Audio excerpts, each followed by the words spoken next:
ഹരി ഓം. എല്ലാ സജ്ജനങ്ങൾക്കും എൻ്റെ വിനീതമായ നമസ്കാരം. ഇന്ന് ശ്രീമദ് നാരായണത്തിലെ ആദ്യത്തെ ദശകമായ ഭഗവാന്റെ സ്വരൂപവും മഹാത്മ്യവും അതിലെ 10ാമത്തെ ശ്ലോകം വായിച്ചിട്ട് അതിന്റെ അർത്ഥം പറയാം. 1 തൊട്ടിട്ട് 9 വരെയുള്ള ശ്ലോകങ്ങൾ നമ്മൾ ഇതിനകം മനസ്സിലാക്കി കഴിഞ്ഞു. അതിന്റെ വീഡിയോസ് ഞാൻ പ്ലേലിസ്റ്റിൽ അപ്ലോഡ് ചെയ്തിട്ടുണ്ട്. കാണാത്തവരുണ്ടെങ്കിൽ കാണാം കേട്ടോ. ഓം നമോ ഭഗവതേ വാസുദേവായ. ഓം ശ്രീകൃഷ്ണ പരമാത്മനേ നമഃ. ഓം ശ്രീ ഗുരുഭ്യോ നമഃ. ഐശ്വര്യം ശങ്കരാദീശ്വര വിനിയമനം വിശ്വതേജോഹരാണാം തേജസ്സംഹാരി വീര്യം വിമലമഭിയശോ നിസ്പൃഹൈശ്ചോപഗീതം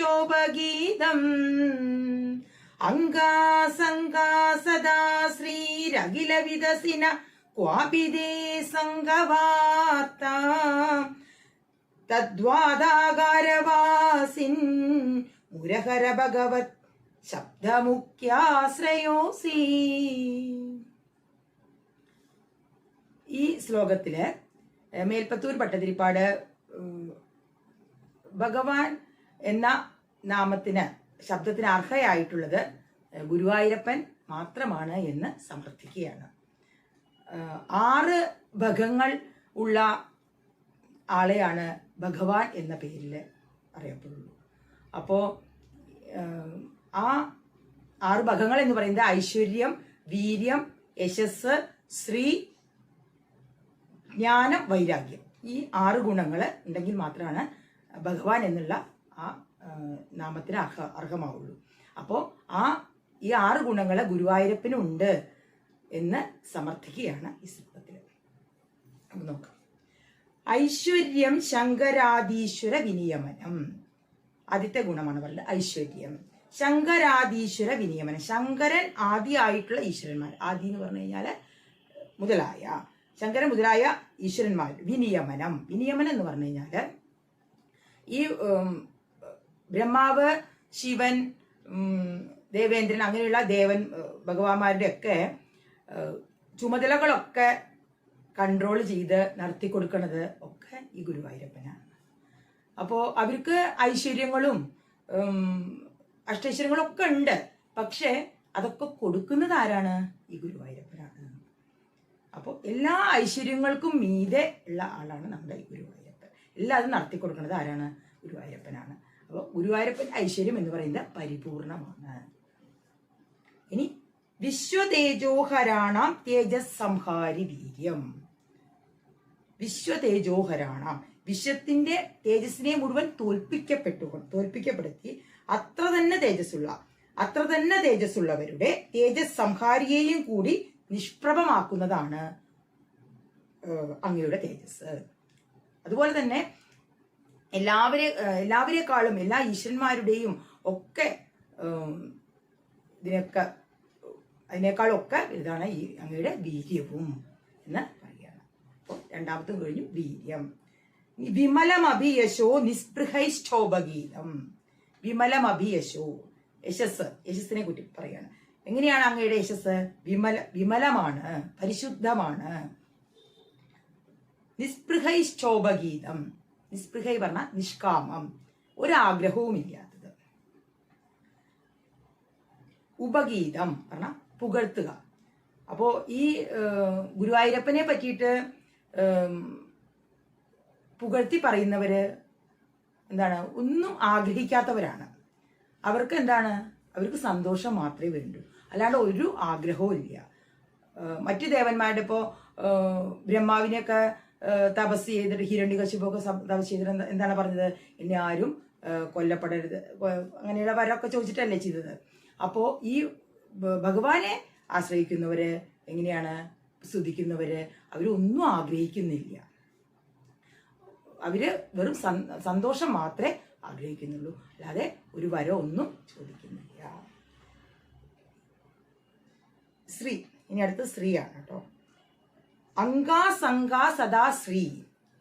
ഈ ഭഗവാന്റെ ഓരോ അംഗത്തിന് സംഘ ചേർന്നിട്ട് സദാ എല്ലായ്പ്പോഴും എന്തുണ്ടാവുന്നു? എന്തുണ്ട്? ശ്രീ ഉണ്ട്, ഐശ്വര്യം, മഹാലക്ഷ്മി. മഹാലക്ഷ്മി ഭഗവാന്റെ എവിടെയാണ്? വക്ഷസ്സില്, മാറിടത്തിൽ എപ്പോഴും വിളയാടിക്കൊണ്ടിരിക്കുന്നു. ഭഗവാൻ എവിടെയുണ്ടോ അവിടെ മഹാലക്ഷ്മിയും ഉണ്ടാവും. അപ്പോൾ ഐശ്വര്യം, ശ്രീ ഉണ്ട് എന്നർത്ഥം മഹാലക്ഷ്മി ഉണ്ടെങ്കിൽ.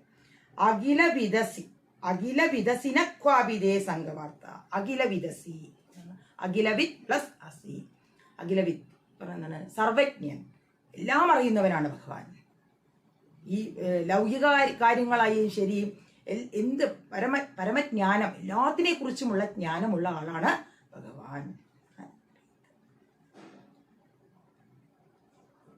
നക്വാഭിതേ സംഘവാർത്ത. ഒന്നിനോടും ഒരു സംഘമില്ല, ഒരു ബന്ധവും ഇല്ല. ഒരാളുമായിട്ടും ഒരു ബന്ധവും ഇല്ലാത്ത ആളാണ് ഭഗവാൻ. ഈ മായയ്ക്ക് അതീതനാണ്. ഈ മായെന്നൊക്കെ വിട്ടു നിൽക്കുന്ന ആളാണ്. നമ്മളൊക്കെ മായയിൽ ഇങ്ങനെ ഉഴറി ജീവിക്കുന്ന ആൾക്കാരാണ്. പക്ഷെ ഭഗവാൻ എന്ന് പറയുന്നത് മായയ്ക്കൊക്കെ അതീതനായ ആളാണ്. അങ്ങനെയുള്ള വാതാകാരവാസിൻ. അതുകൊണ്ട് വാതാകാരവാസൻ അല്ലയോ ഗുരുവായൂരപ്പ. മുരഹര, മുരൻ എന്ന അസുരനെ വധിച്ചതുകൊണ്ട് മുരഹര. ഭഗവത് ശബ്ദ മുഖ്യാശ്രയോസി. ഭഗവാൻ എന്നുള്ള ശബ്ദത്തിന് മുഖ്യാശ്രയോസി എന്താണ്? മുഖ്യമായി ആശ്രയമായിട്ടുള്ളത്, അർഹയായിട്ടുള്ളത്, ഭഗവാൻ എന്ന നാമത്തിന് അർഹയായിട്ടുള്ളത് അങ്ങ് മാത്രമാണ്. കാരണം ഈ 6 ഭഗങ്ങളും ഐശ്വര്യം, വീര്യം, യശസ്, ശ്രീ, എന്താണ്? ജ്ഞാനം, വൈരാഗ്യം, ഈ 6 ഗുണങ്ങളും ഉള്ളത് ഭഗവാന് മാത്രമാണ്. അതുകൊണ്ട് ഗുരുവായൂരപ്പ അങ്ങ് തന്നെയാണ് ഈ ഭഗവാൻ എന്നുള്ള നാമത്തിന് അർഹയായിട്ടുള്ളത് എന്ന് മേൽപ്പത്തൂര് പറയുകയാണ്.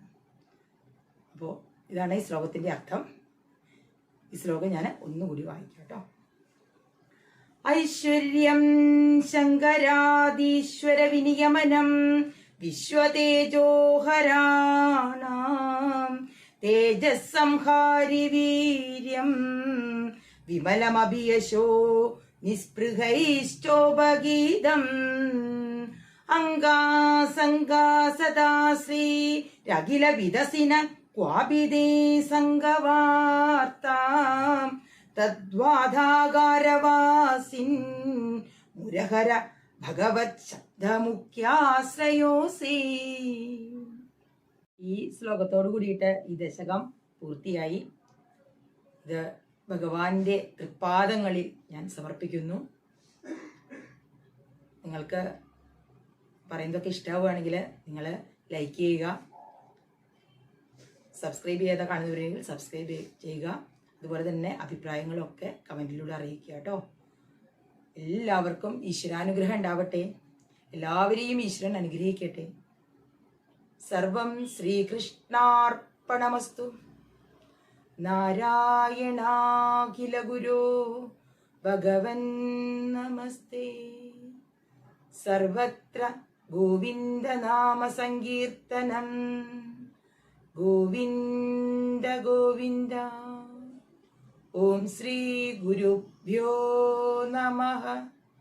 ഹരി ഓം തത്സത്.